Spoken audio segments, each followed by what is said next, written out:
नमस्कार मित्रांनो, मी मुकुंदा गुरदोले तुम्हा सर्वांचे पुन्हा एकदा स्वागत करतो या नवीन व्हिडिओमध्ये।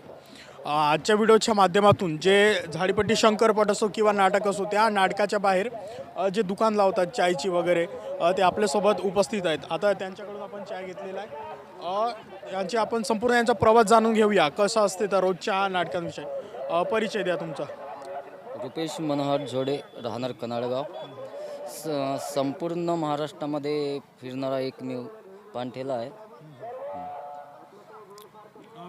कधीपासून सुरुवात असते तुमची? आमची जानेवारी महिन्यामध्ये चालू असतात। संपूर्ण पटा फिरतून आम्ही पूर्णच।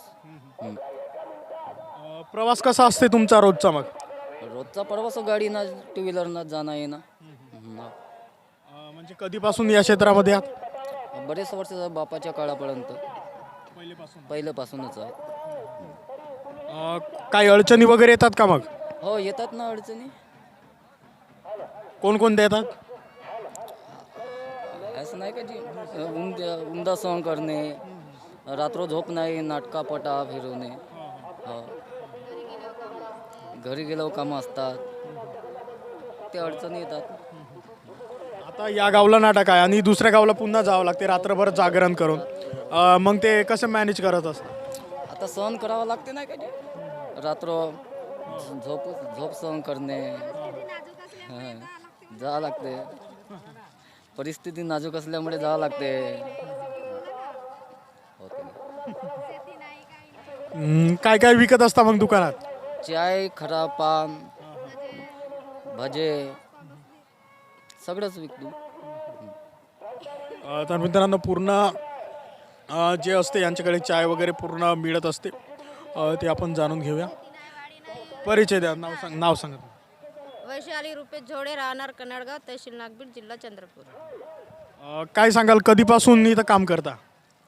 आम्ही जानेवारी महिन्यापासून चालू करतो, तर पूर्ण महाराष्ट्र फिरतो आम्ही। काय काय असते मग दुकानात?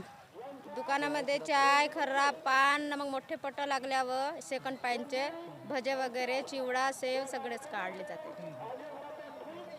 आतापर्यंत अंदाजे म्हणजे किती गावामध्ये गेल्या? आम्ही तरी महिना होत आहे, तर महिनाभराचे पकडा 30-40 नाटकं पकडले, धरले पट।